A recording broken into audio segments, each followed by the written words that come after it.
Okay, sold. I'm in the auction business. These are up to bid. Don't you wish?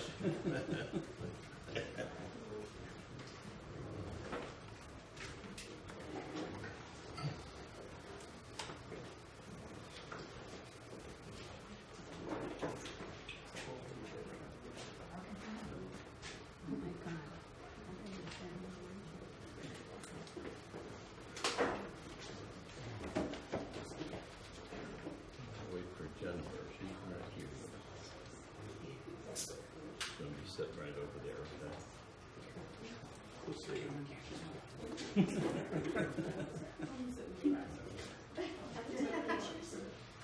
Yes, you may take pictures, absolutely, please do.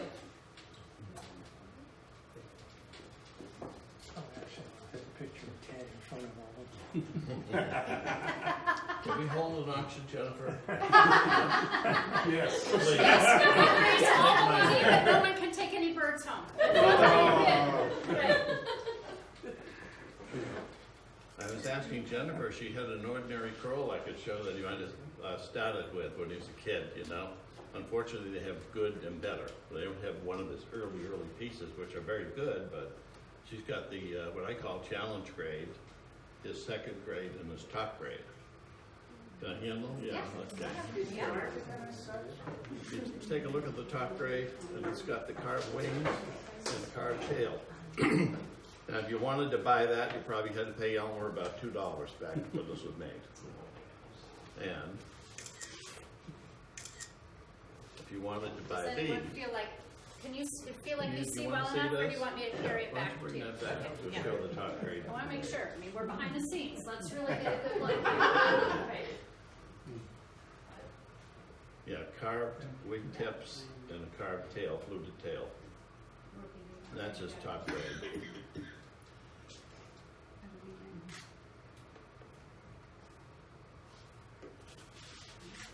All right, good. These almost look like they came out of that Martha's Vineyard rig that was found years ago. But this is his challenge, what I call challenge, only because Mason, a factory, used a premier challenge, and then third, fourth, and fifth grades. So I like to call this, and we just lost the That's tag. all right, I'll put that over here. His challenge, or second grade, with the carved tail. Still a nice design, well done. You can look at the soft feather paint again, and you might want to take that back with your Sharpie. Layer those feathers on and drag that brush, sometimes repeatedly, to get that effect.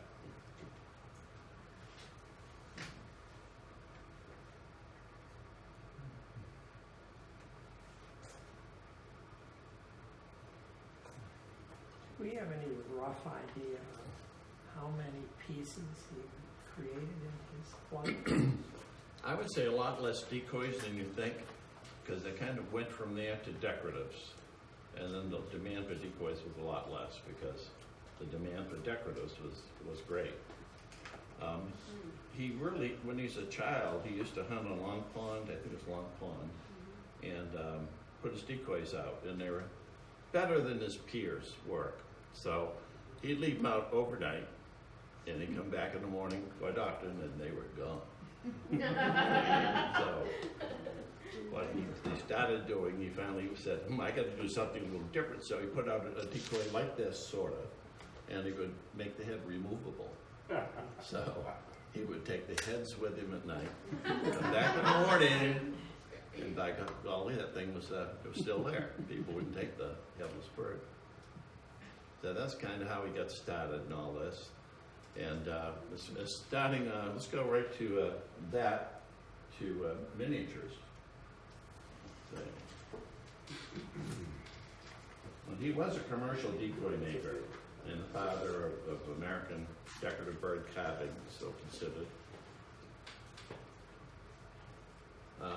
He was at the camp in Wenham. He used to work with Dr. John Phillips, who was from Harvard, had a nice camp in Wenham, a hunting camp. And he was there one day, and he used to carve little hanging birds from the ceiling. And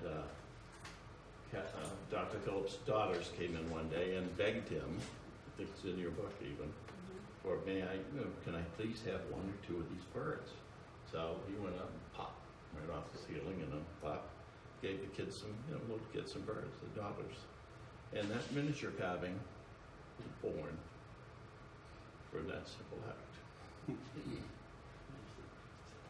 Very kind act. Anyway, so we got into this type of thing. They kept more demands, people kept coming, and finally there were orders for sets of 25 and special sets. So he's, Jennifer, you want to handle these? I don't want to drop all of those. So he would do a set of 25 songbirds once it got going. This didn't all start right away. The orders kept coming in. Can I have 5 of these, 3 of these, 7 of those? And it just grew and grew and grew. So he did 25 songbirds, 25 waterfowl, and 25 shorebirds. And I think when they started out, they were like $2 a piece. And got up to around $2 1/4 for a set of 25, something like that. The whole set. So the whole thing for all 25. Yeah. So You would also do sets of Cape Cod birds for you. You want a Cape Cod songbirds, you might do 35 native birds for you, that type of thing. Anything special order. So Ted, if you found a set that's complete, what would the value of the set be for those 3 that you mentioned, songbirds, shorebirds, and... Right now, it varies. It's changed a little. Waterfowl will come down a little bit in price for a set of 25 today, but it depends on the period. If they're early and they're really good, they can be $2,000 a piece. So you're talking $50,000 and sometimes $75 for really early, desirable ones. The later ones a little less. The songbirds, when they sell, are bringing as much or more as the waterfowl right now because they're rarer. And the shorebirds are bringing more than anything, and have for a while. Right. They're number 1. We saw the little shorebird open this I morning. think I only took the duck and the songbird around. Now, some of those sets, I think, be sold to schools and institutions, is that correct, or is that? That's true, yeah. Do we know how far afield they may have gone? Are there any records? I think South America, Really? France, England. Wow. He was very well respected. He sold to the Royals. There were birds that came out of the Royals in England. Supposedly, there was a Elmer Kroll Society was formed in France. I have yet to be able to track that down, but I've seen that. So they went far afield. They went all over the world, really. And at the time, as his reputation grew, Hoover was buying his birds, Ford, the Rockefellers, you name it. Just about any of the icons of people of the time that were in a big business like Ford or Hoover with a vacuum, were picking up his birds and had orders in. And so the word spread mouth to mouth, person to person. And Is there any reason to believe there are major collections out there that still have not been uncovered? oh, I'm sure there are, yeah. We just uncovered a really nice one. You saw the catalog, but the Davenport West collection of songbirds, and all the documentation too, the order slips and the receipts from when they were delivered. So it's quite a nice piece. It's a great piece for a museum or something like that. But people that we sold them to will all get a document on them. But you know what's interesting about it? I was looking at those slips. The ones you ordered in 1925. I forget what it was. I don't have the slips with me, but they're like $2 to $4 a piece for those life-size songbirds. But when did the Depression end? Was it 1930? Was it over then? Were things picking up in the 30s? Yeah. I didn't live it. My parents did. But in 1930, he charged 2 to 3 times what he got 5 years earlier, before the Depression. So the demand was so great that even though there was a depression, people wanted art. They had, who had the money. And I thought that was interesting to see, because I've got those slips, and the ones that were delivered 1930, 31, the prices had gone up 2 or 3 times. And that's right, during the Depression or right after when things weren't so hot. Well, maybe his starting point was too low. Maybe, but the demand must have been really pretty Well, strong. yeah. So yeah, who knows? Right. But that did keep going up. He was a practical man, and Jennifer, you and I were talking about that earlier. A lot of artists are. They'll sell you a painting or something for X amount of dollars, maybe $1,000 if he's a well-known artist, but a big one's gonna cost you 5 or 10 or whatever it is, whatever his levels are. Kroll was the same way. You wanted to spend 25 cents, you take a hatchet out, and you wanted some on more brand, and chop them out. Simple heads, pop in a loose bill, so in case they fell out, you glue in another one. They're like 25 cents a piece, and you make 100, 200. But you wanted to step up and buy one like this, you're gonna pay $1. Step up one more time, I don't know where that deck was, Yeah. you might pay $2. Maybe not that much even back then when that was made. And I think the prices went up from there. But anyway, you've got the patterns down here too. I did bring some Maybe you patterns should up. show some of the patterns he used, which were hand-drawn, a lot of them. A lot of them were copied out of bird books. You know, you would trace it, and then he would fill in with ink, or draw in with pencil and colors and so forth, the way you wanted to lay on the paint.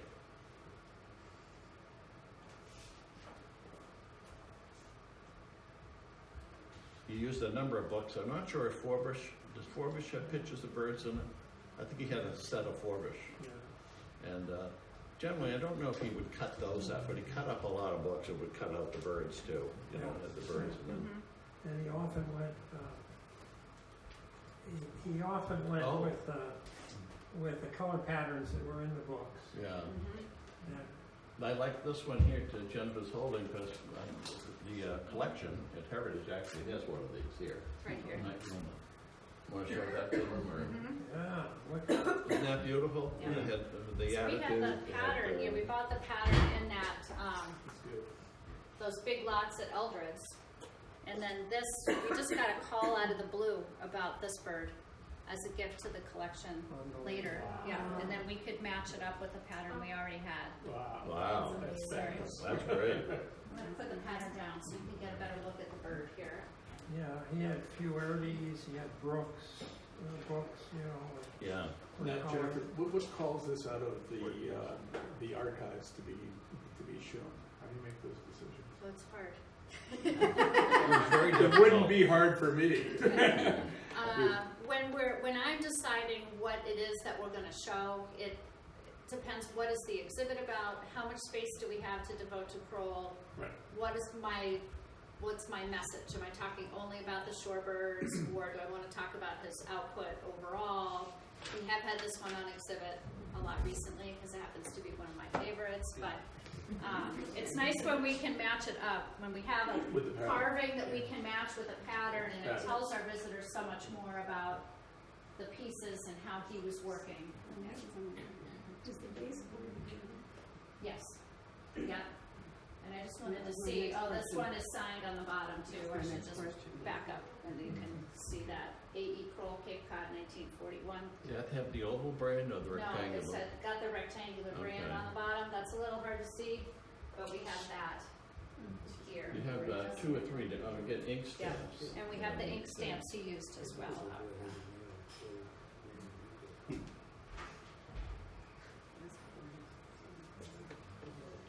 Ted, did the workshop sustain any damage from there? It did. Broken windows. The tree that came down on it knocked the chimney down. Oh, wow. Right off. And as it skipped off the front of the workshop, it took off some shingles. But they do have extras. So that's a good thing. It didn't sustain any major structural damage.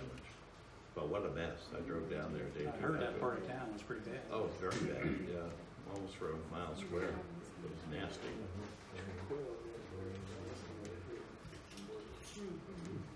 And as far as the brands go, he had 2 or 3 different brands. Ink stamps, Yeah, and one is really cool, it says manufacturer, MFR. 3 different ones. Yeah, like he's really producing them, you know. So, Like Ford, you know. right.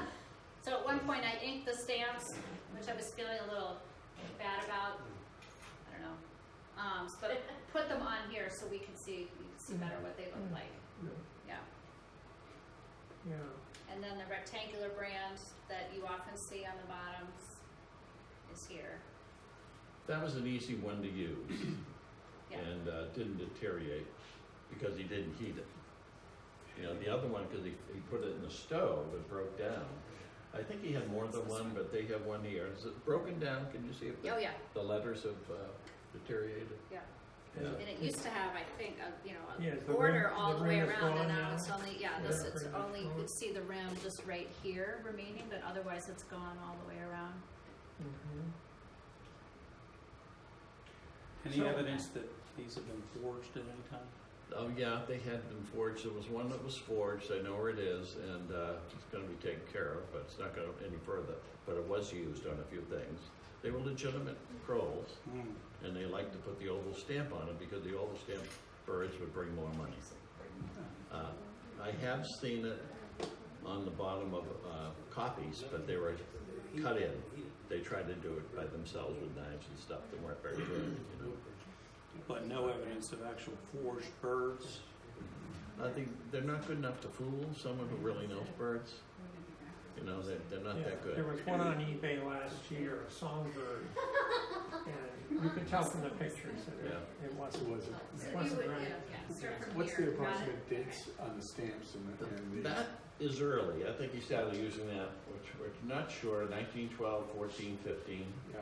Let's see if we And, had one with the brand So on it. that's think the you only, have one the over only here. brand, that's the only oval he had. He had just the one, I right? think he had more than one myself. Did he? I do, because I've seen a brand on a fish I believe is legitimate, but very early. Uh-huh. And I really do think it's legitimate. Do you have an oval brand, or is it on Black Duck, or? No, No. How about that guy? is it on here? Oh, yeah. There we go. There it Here is. we go. So, okay, other way around. There we go. Yeah. Wow. Yeah, and that one's really in there. Yeah.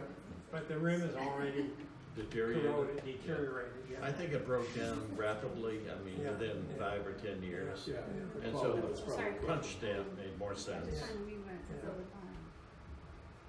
And so the punch is younger than the. Yep, East Harwich, the old- Mass. A little bit, I think. I think it's earlier than people think. They used to think he started using it in the 40s or 50s. Oh. I don't believe that. I think it's very early. And I've the seen eight ones are Oh, you want to see the somewhere bird, sorry. after. Pretty early too. You can see both. I love this one. A.E. Kroll, maker of high-class decoys. High class, Yeah, not low class. It's better than Ward's counterfeiting, right? Yeah, and I do like, I already mentioned the MFR, like manufacturer, MFR. I found that brand, how did I find that? Oh, no, he signed it on an early bird, redhead, that was made about 1910. And he said A.E. Kroll, manufacturer, East Harwich, Mass. MFR, yeah, in his hand. Has anybody ever found a little box of the blue labels unused? I don't know about that. No, Maybe, I don't if think we anybody have. has them, you would. No, You know? we don't have, You don't have any? we have examples of them pasted into some of his reference books, Okay, but we don't have a box of extras. okay. No. I'm just curious. Yeah. Yeah. Yeah. But it is interesting. These signs, I was there with Albert when we had an auction of birds. Can I pick this one up? Yep. Back in '86, I did my first auction with him, and I went in it wasn't a barn, I call it more of a shed, with 2 or 3 doors that opened, and these were stacked up. Oh And my who did you gosh. say was selling? It was, Eldred, and I But- had an auction together. yes, but who was it was Cleon's daughter that had It was the. Cleon's, I think, wife. I'm not sure about that. Okay, It was all right. so long ago. What, 86? 1988. This has the 88. accession number 1988, I 88? think. Yeah, Okay, we probably Just picked make them sure up in that's right. 87 or 88. okay. Yeah, 1988. Well, where was I? Let's see. Oh, Sam, I'm interrupting. No, that's okay. You were at Cleon's wife's house Oh, in the right. shed, yes. She had to have some oil money for the winter. Ah, So she gave Bob, who was alive at the time, the signs and maybe 4 or 5 or 6 small miniatures for the auction. And so that was enough to pay for the oil for the winter, hopefully, and more. So that was good. Elmer was a commercial decoy maker, and that set him apart from a lot of the people who never really went into it in depth like he did. And he moved into this other area of decoratives because he was so good. And I mean, these are really good. And then he just did something really special because he had the talent, the ability, and demand from a lot of people. A lot of people could carve a set of decoys and do a really nice job, but they never followed up and went commercial back when he did. Afterwards, yes, but and then there are just people who made 12 birds. They're very nice. They hunted over them, but they never progressed. It had the demand to go any further. So we picked out some pretty neat things. The mackerel, if you want to show that around. Again, that's going to show you some of the feather work, the way he blended and dragged the paint around. I love this piece. I just love what he did with paint and form. Is that the one that hung in his house for a long time? I don't know about that. Maybe 1908. 1908. 1903. 1903. I'm pretty sure that hung in his house for 40-some years or more. Could have. Yeah. Funny, we almost bought Elmer's house back when we bought our home. Oh my gosh. It was $37,500 for Elmer's, so Yeah. $37,500 for the house we bought in Barnstable. We still bought both, but $37,500, that was a lot of money. Well, Back yeah, then, yeah. 47 years ago, you know. Yeah. But anyway, the wife liked Barnstable. It was close to the school. The kids could walk across the street to the elementary school, so that's where we went. So he died in 52, was it? He died in 52, his son in 61 or so. So did either one of them realize the acclaim, or was the acclaim there? Or? Oh, yeah, yeah.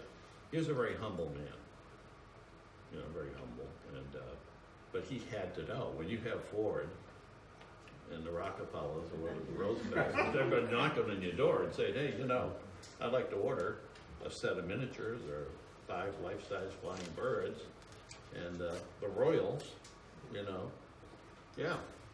But was there an active secondary market in that between 52 and 61? What do you mean by Auction? Were those birds coming up on the secondary market? I would say not really. I don't think they really hit the auction market until Mackey's stuff was sold. Prior to that, Richard A. Bourne was selling birds, and he got a big boost for Mackey. And Mackey when would was supply him with decoys. Oh, okay. And that was 60s, late 60s. Okay. And so that was I kind think of Mr. Lilly was purchasing Crolls at Bourne's auctions in the Yeah. 60s. Yeah. Right. I remember we used to work for Lilly. I was with my father's business, theater as Harmon Painting and Decorated Contractor. We did all of Lily's work. We did a lot of work here. And would watch him. Well, we restored the carousel. Okay, we'll come back to talking That about was that. that was a fun project. I Okay. gotta tell you. All right. I really All right, enjoyed I'm going to working on quiz that. you about that. That's why later. each horse has a bird Yeah. on it. So anyway, talking about research, being able to learn things. Jen, you want to Yep. show this around? I had a bird, and it was identical to this pheasant carving. And of course, you know, I'm supposed to be, I know what I'm doing, whatever. Well, you still make mistakes and all that, but people thought this base, they said, Harmon, this can't possibly be original because there's no paint on it. So I said, well, it doesn't look like it was stripped or anything, and it is slightly stained. So I don't know how it happened, Jennifer, but I happened to come down here, You were doing an appraisal for us. on the patterns and all your Yeah. stuff, Of all and I said, everything. wow, Yeah. there it is. There it is, yeah. If you look at that, what she has in her hand, it says base stained. Oh, So well, nobody stripped it. It's just by order. It was ordered that way. Yeah. So uh-huh, you can maybe show this around. yeah. But I had one identical, so he had to do more than one. This is not it.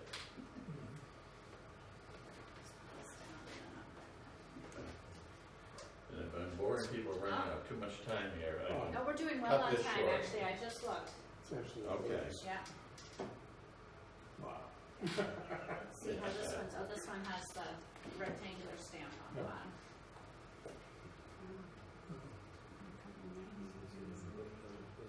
I I had to pick out some of my favorites, so that's kind of what we have here. Just looking around. Any bird people, ornithologists? Eric, do you know a lot about immature herons, blue herons? Are you? Okay. This is marked immature blue heron, and I always call these egrets. I thought I had one of these, which I sold years ago. Immature. I would say it could possibly be an immature little blue heron. In- They are white when they're Are they? young, yes. I Not- wonder. Yeah, not the great And, blue. Okay, so it says here, life-size blue heron, immature, make it Anthony Grill. Since the feet are not yellow, it's probably not a snowy, and it probably is an immature little blue. Yeah, little bit. Okay, so you identify it by the legs, maybe? Well, if it were a snowy, it would have yellow feet. Feet. And what about the snowies? And there's cattle egrets. That's not a cattle egret. No. Cattle egret would be bigger? Well, it would be, All black. I think you would have probably done it whiter. Okay. In breeding plumage, it would have some orange up here. Okay. I would not call that a cat. It doesn't even have the profile of a cattle egret to Interesting. me. The I have to cattle go to the egrets bird didn't books really when I come go in. home. Cattle egrets didn't really come in to the East Coast until a little later. Okay, that's interesting. Well, I've learned something. That So pattern you mean that's- immature little blue heron? Could be. Yes, okay. All right, that we'll check. Well, pattern- he's calling it life size, so, Yeah. yeah. So I was thinking of blue heron. How can it be a little big blue heron? You know what I mean? It doesn't say it's a little blue heron. It just says life-size blue heron, immature. Well, a heron even big would be that big. You know, all saw the one upstairs. Yeah. I had to pick these guys out just because they're favorites. With the turned head. And also, Jennifer, Yes? we have a nice clear old brand. It shows that these were made Yeah. maybe around, Wow. 1912 to 15. Boy, that's right Oh, off, yeah, this is much better. right after it was made. You know?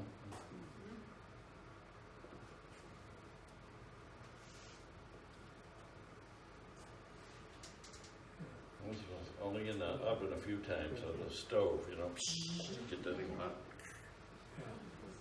He would actually do a bunch of bases at once and then cut them out. Whether it was with the rectangular stamp or the oval. You do the bases, maybe 20, 50, and use the punch stamp.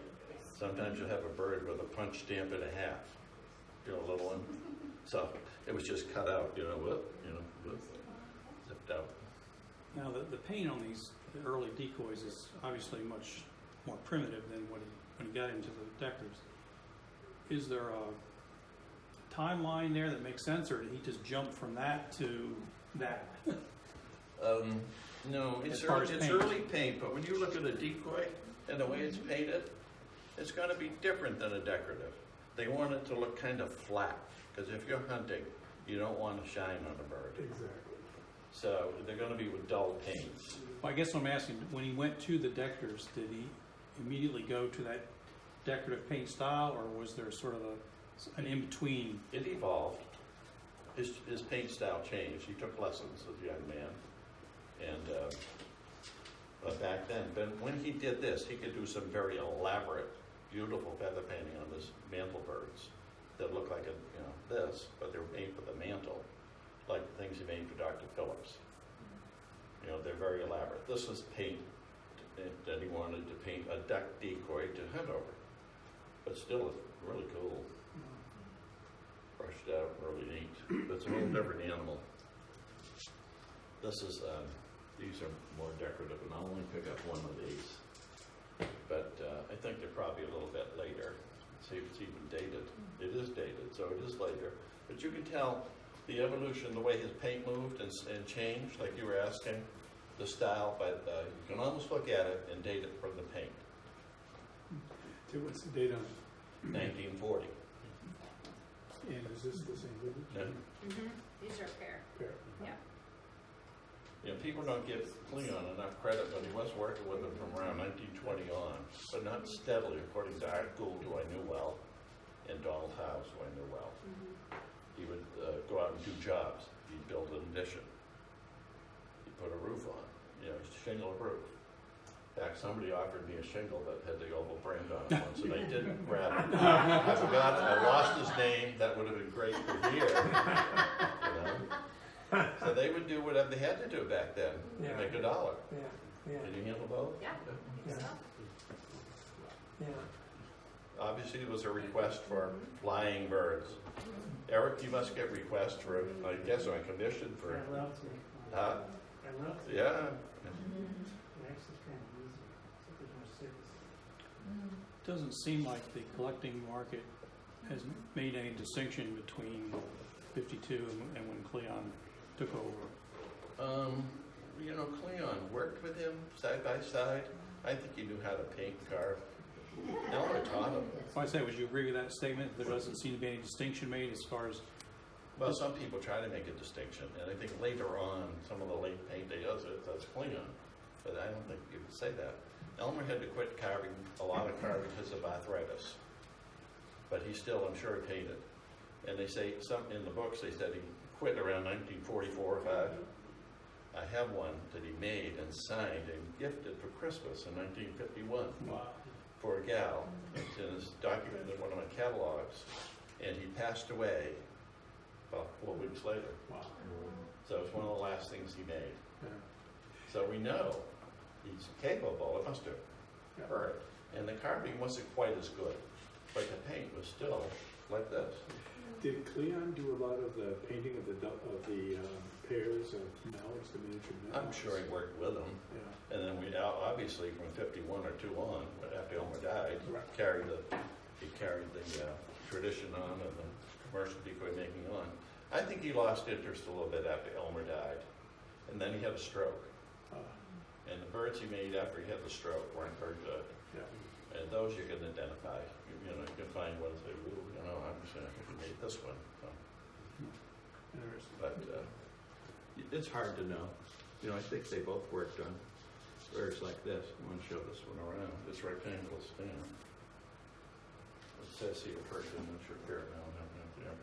But they still are a E. Kroll product. And It's beautiful. Huge size. yeah. Of the 3 groups of birds, which set is the least accurate? the least what? Accurate. Songbirds, ducks, or shorebirds? I don't know how to do that. Like I said, he was a practical man. You've seen what he could do. Some of his birds have brought hundreds of thousands of dollars. Oh, yeah. And they're made at the same time, almost, as he's doing what she's bringing around now. Because he did this for a pocketbook. If you wanted this, and I've seen them, with every feather carved in and the whole thing, not very many out there, but he would do it for you. It looked like his expensive birds made for Phillips. So these were for a pocketbook. This was to fit. And so everybody could buy them, pretty much. You know, well, not everyone, but $1 or $2, a piece. But he could have made one for $5 or $10. And I've seen some that are more elaborate. Those 3 miniatures there, one of each, Yeah. are better than anything I see come up at Elders. Yeah, they The are pretty, painty- they are the painty special. tail. Yeah. Yeah. These Do are we all know- nice, they're early. These cookies So are- those are early? Yes. They appear to be very early. And you can tell by the paint, Mhm. And the brands, kind of the brands at the bottom, the form, the paint. I've already showed these, but these are nice.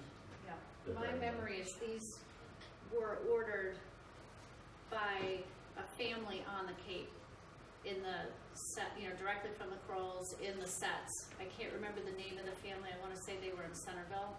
It might be in the book. Let me see if I can find it. Okay.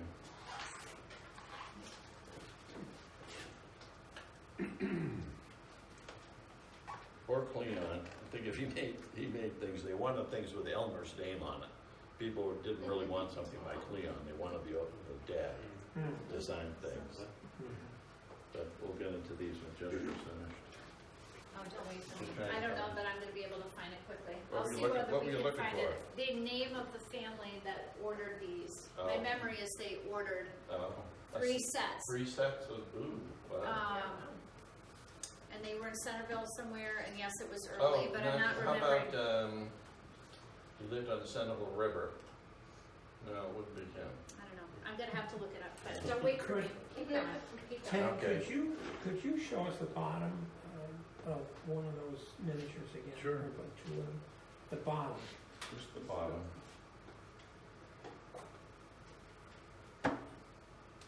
Okay. One is a painted bottom, and one is natural, and somewhat oxidized, okay. No brand at all. No, but when you were flipping them before, I wasn't sure about the oxidation. Because one of the real, yeah, and that's a painted bottom, and he did a lot of that. Yeah. One of the real giveaways for people to know is that if you look on eBay and you see a supposed Kroll miniature with a not too bad price on it, and you study the pictures, there's no oxidation at all on the bottom of the mount. None. Brand new wood. There are fakes out there. There are fakes. Oh, yeah, I saw one the other day. How many of those did you buy before you learned it? Yeah. No, I've never bought one. Nothing on these two tables, I hope. This is a little earlier. It's piping plover. It's not as early as, but it's still a wonderful paint. And this one is signed by Cleon.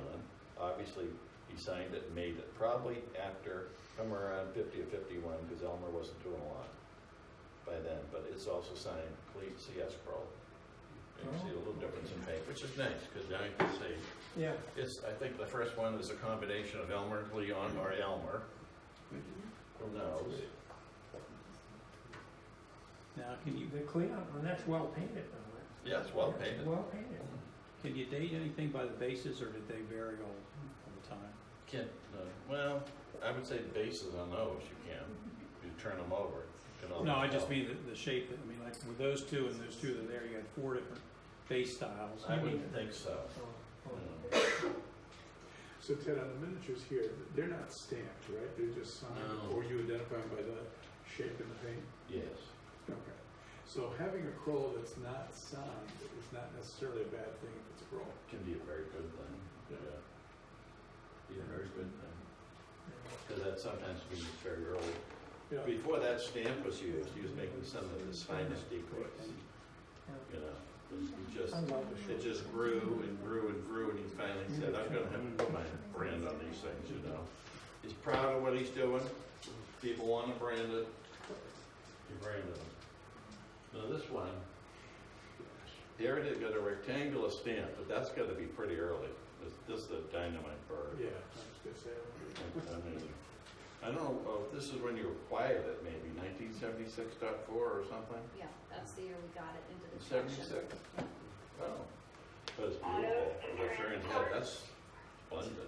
Is that a rough grouse? Grouse, that's a rough grouse. Fern head. Hand that away. Got it? There we go. Thank you.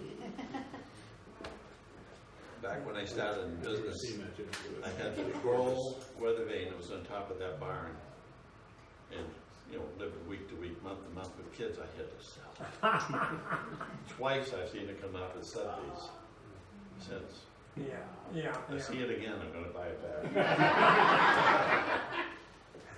Won't let it go. You know what he did? Something practical. It has a loop in the neck. So they had a knot Oh, yeah. as he went around, you know. That was kind of like hissing or whatever it's doing. Really cool. That's got wonderful patina That's gorgeous. and paint. And the fluted tail. What kind of wood do you use? He used a lot of swamp cedar. Not sure about decoratives like this, he might have used pine. Would you use a white pine? It's easier to, with less pits. Probably. Go to Eric. It's nice and easy to work with. White pine? Yeah. Okay. I don't think he'd be using basswood back then, would he? I don't think anybody did. Have access. No. Like he had permission to get swamp cedar or get wood from here and there for different people. I thought his decoys were Land. mostly cedar and his deckers were. Yeah. um, Yeah, Yeah, I think especially, Or did he if- make, sometimes he made the head out of pine and the body out of yeah, cedar. cedar body, withstand salt, water, and water, and pine heads, easier to form, generally speaking. Hey, if you're out of cedar, what do? You use fine materials, right? This is cool too. I mean, he had requests for everything, so here we have a weather vane. And this one is really neat. I love the paint on it. It's got a rectangular stamp. Don't know when he made it. Don't know when you acquired it. It says 1970.9, so 1970. Probably bought it at Lawrence, perhaps. The lily is very active. That's really neat. But he did these, he did flying pintails, flying blacks, flying geese, flying shorebirds. Fabulous. Some with drop wings, some with like that with no wing. Did you do flatties much? Yeah. I found a rig of flatty plovers one time, but in that rig he had 2 full-size crows, full body. They were used in Brewster. So they're, you know, Crows as crows, only 2 known, but there are 2 crows, and then they were plovers, black bellies. Yeah. Yeah. And the crows were like a confidence, I think more of a confidence decoy, like a fish trout. Yeah. They put it out to make the rig look, you know, natural because Right. people were hunting.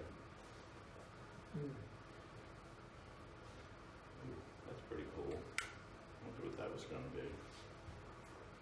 Curlew? Wasn't the same curl. I think it's the pheasant, turn it the other way around. Oh, okay. Yeah, I was going to say the bill would be for a curlew. Yeah, pheasant. I've only seen one life-size pheasant by him. Yes. Could you hold up those 2 flying ducks for me? Yeah. To take a picture. Sure. See, he doesn't want me to hold them up. Wants the one who looks stylish and looks nice. Grab you and me. Because I don't know where everybody's got a picture of it. That'd be a nice They get in a picture. glass case Yeah. upstairs, you can't really photograph. Yeah. They are so. You want to hold them up for you too, huh? Back up. I can take a quick one. Thank you. Yeah, Should I back up a little? Yeah, just a wee bit. that's a Thank fun you. picture. That's perfect. Thank you. Yeah. And Thank one, you. one more bird. I think you're all going to go to dinner, wherever you're going. Can't get any longer. Oh, I like that. Wow. Look what he did. He put a feather in the bill. I like that. Yeah. And it's rectangular stamped and absolutely beautiful. You've got to show that around. Yeah, nice. Clever man. Yeah. So what do you generally use for the legs? Coat hangers or? I think we did it early on. Yeah. Yeah. I don't know if they ever changed from that or not, you know? We have an X-ray of one of the shorebirds in the collection. We took it to a vet and asked them to put it in the X-ray, and for the legs were umbrella. Yeah. Umbrella stamps, Oh, wow. okay. Umbrella. Umbrella Yeah, stamps. yeah. That's cool. I did, yeah, I have heard of that, yeah. What's it surrounded by, like clay or? Gesso. We put the gesso around the outside of the legs. He did, the thighs sometimes, and the feet, either made out of gesso or putty. And it's common to find them, they'll never be turned off or put off if it doesn't have a little putty. It's missing, a little putty's missing, it means nothing. Means nothing. These things are 100 years old, a lot of them, 75, some are 120. You know, you got something here that was So really old. umbrella stays, because his legs are somewhat stiff. Yeah, but you gotta remember, this is 100 years ago. Yeah. Yeah, he did, you know, Ted, they're not like today's. the great blue heron upstairs has a big crack right down the back of it. Yes. At some point, I would think that would have to be restored. If it doesn't move, I wouldn't touch it. You might be able to put something in there, but if you put glue in it, and then it might go, you Yeah. really have some problems. You have to bring it to restore it. Right. Some people take a saw, restore it, and go down the crack and slice it up carefully. I don't know what kind of saw they use, I'm not a restorer, and they're able to bring it back together. But you gotta be careful you don't pull something else somewhere else. Exactly, You know? yeah. So, Is that the only full-size grape blue Aaron that you know? two that I know of, There's one two. in Shelburne Okay. Shelburne. and here. But I was just looking at the one in Shelburne, I didn't like it as much as this one, I Oh, don't know really? why. I've seen Maybe it. it's a different plumage. I've seen Yeah. it, and I think this one's better. What is it about that other bird? I don't know. I'd have to look at It's it a- again. I've gotta go and look at it now, because the paint's quite different. Yeah. No, anyway, So, that's it. Any questions, other questions? Have you ever questions? on the- We've looked at all the birds. on the songbirds, he did depend a lot on the books, didn't he? Oh, He- yeah, He didn't know absolutely. them as well as, can I tell a little story? Just a short story. Respected antique dealer on the Cape had what he called a full-size song sparrow. Well, there was no confluence to a point of dot. There was no confluence at all. It had tracking, reddish brown tracking. Well, I differed with the opinion of the person who was trying to sell it. And I looked in the Howard Brooks plates. There it was. His rendition of what a fox sparrow breast would look like. Absolute to the letter. So it was Buck's Fine, so it was a fox sparrow. It was signed 1940 by him. All I could figure was somebody ordered it, because I don't think fox sparrows, I don't think sparrows in general were that exciting. Yeah, there's so many sparrows. There's so many sparrows. Exactly. So somebody must have ordered that bird. Could have. You know, what's interesting though, they did shoot these birds and mount them and stuff them. So they went from a lot of stuffed mounted birds, not only Kroll, but Audubon, Yeah. and all Yeah. all kinds of carvers did that kind of thing. So you might get a bird, you might shoot a bird in season, it's in winter plumage or some weird plumage. They're not all the same, and that's what you went by. Yeah. You went by what you had. Yeah. That kind of concludes it for me. Any questions though? Anybody have any questions? Jennifer, what's the chance of getting a permanent space for the whole collection? Slim. And why, is that just money, or you don't want to raise the money, or you don't think you can raise the money, or? Well, I was thinking of in some of our existing exhibit spaces. We don't have a space that we could dedicate to this collection all the time. We have in the Heritage Collection exhibits up by the carousel. Have you been in there? Yeah, I've seen it. We rotate the items in that collection, in that space every year. And for the first 3 years of that exhibit, we had 3 exhibit cases of Kroll material, and actually the Great Blue Heron was right in the center of the space. This year I switched it up and put a Kroll case. That exhibit is divided into themes of sense of place, home, work, and conflict of ideas. So we had the Kroll stuff in the work section, talking about their workshop and their process. This year I moved Kroll over to sense of place and talking about Kroll as illustrating Cape Cod sense of place. We have, 2,000 items. Yeah. You know, it would,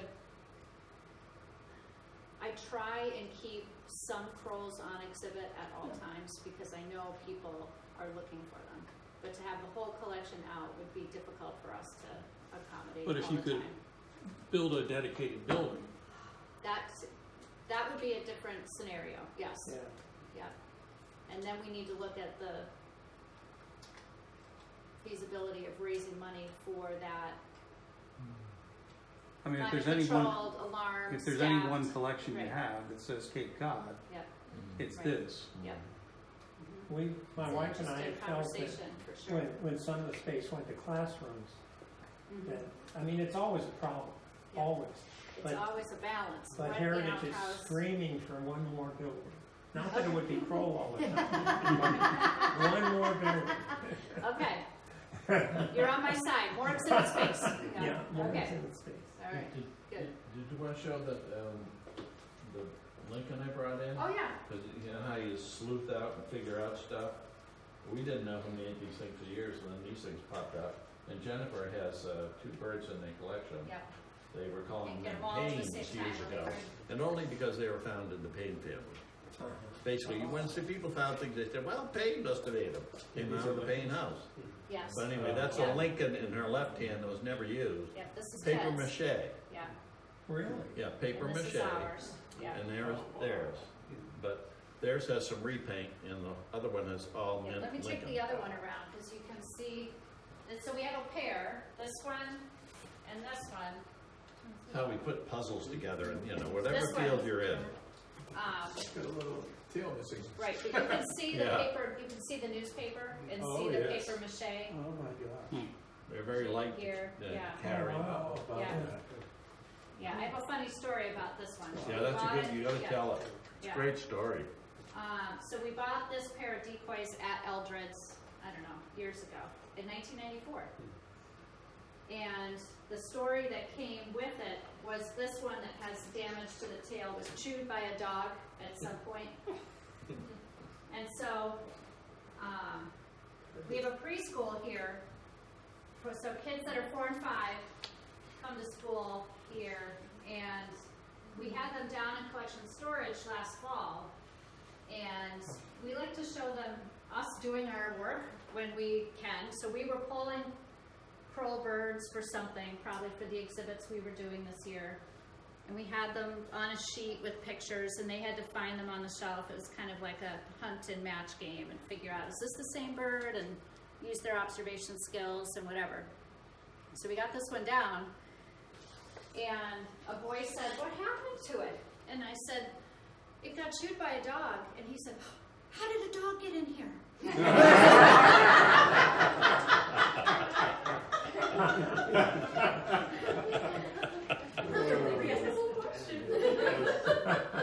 That's what they think, yeah, kid, yeah. So were those painted by Pearl as well? Lincoln. Oh, they sorry, made by those are Lincoln. different carver, Joseph Lincoln. Yeah, so we didn't know, I mean, we had them tagged as Paine, and when Ted came in to prepare for this talk, he saw them and said, oh, no, that's not right, it's actually Lincoln. So he brought that one in for me to see today and compare them. So I'll change our, Yeah. The MFA has some of those, and we had no idea who made them years ago. I haven't seen them in 40 years or So more. did Lincoln live in Accord and in Hingham? Accord, yeah, he lived in Accord, In which is Accord. part of Hingham.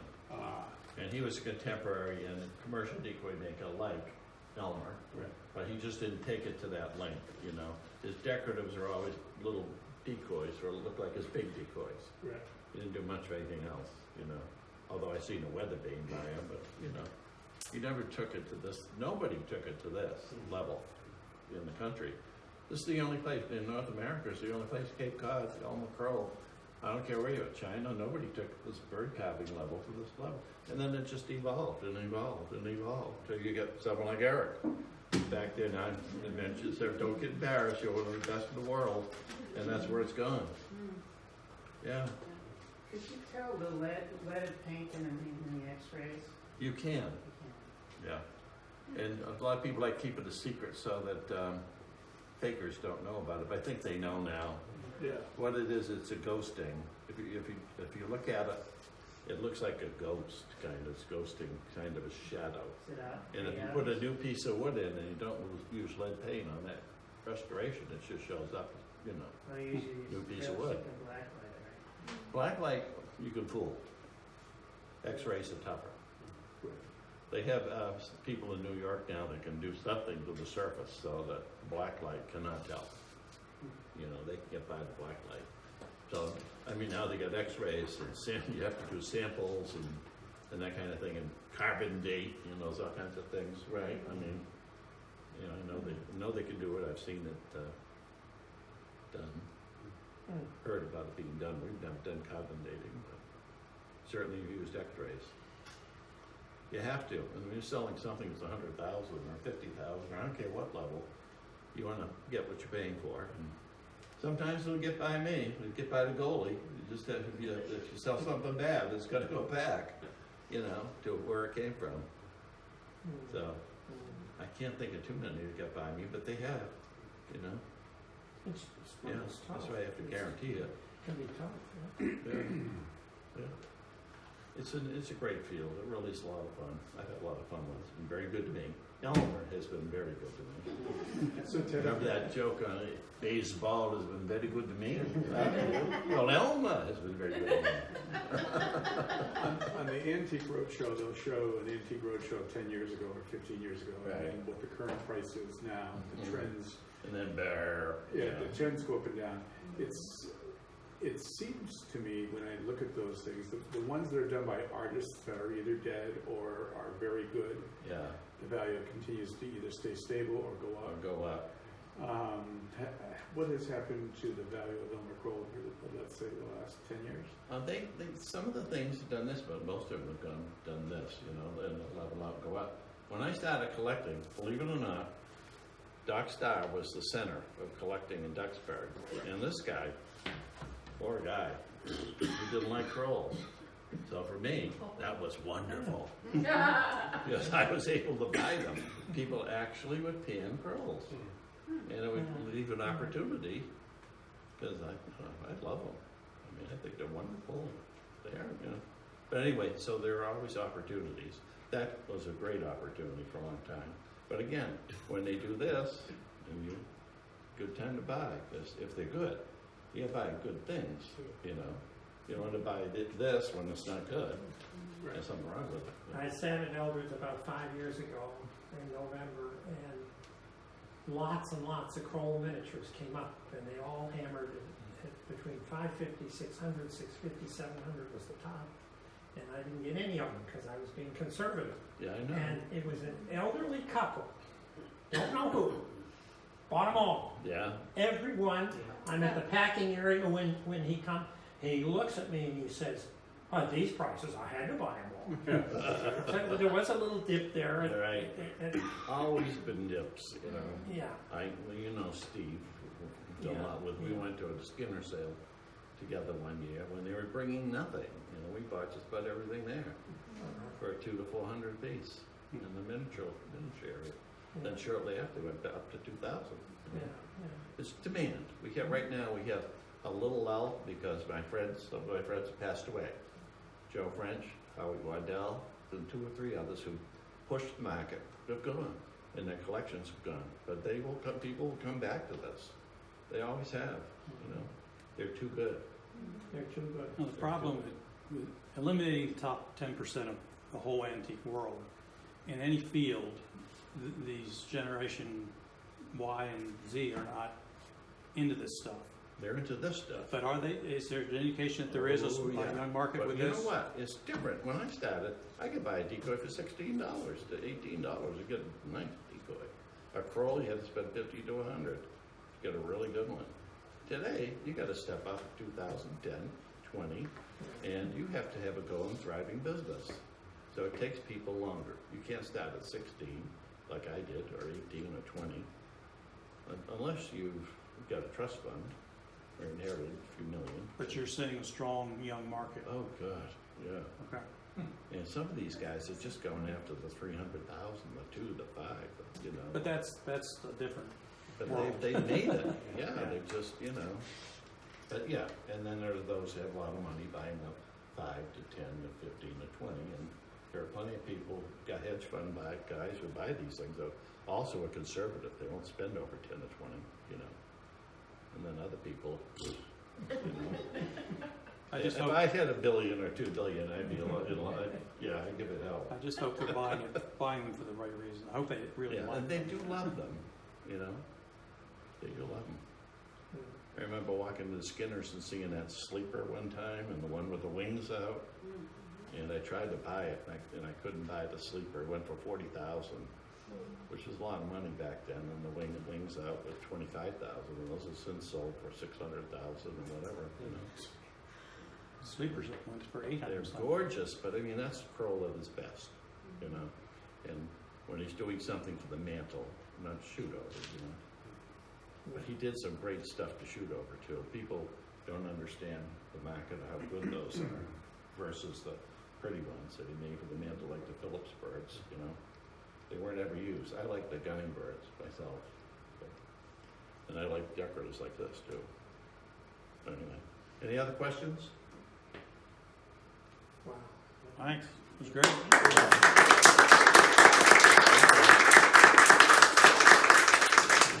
you. Thank you guys so much for coming and coming down here for the first one.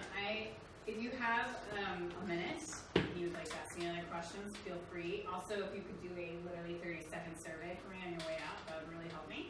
And then I was wondering, Jennifer, if you could demonstrate, would you guys be interested in seeing how our rolling collection boxes work? I think they're super cool. Would you? I will demonstrate, yes. Okay. Right. Yeah, I think my link to that. Yes, yep. Fill it in here. Yes. We'll do these right here. And then if Jennifer wants to come back, if you guys want to come see that part of the storage. Because I always wondered when I first started working here, how do you fit 13,000 objects in here? Amanda, will you stay here and just put it here? I'm glad you are. I'm glad you are.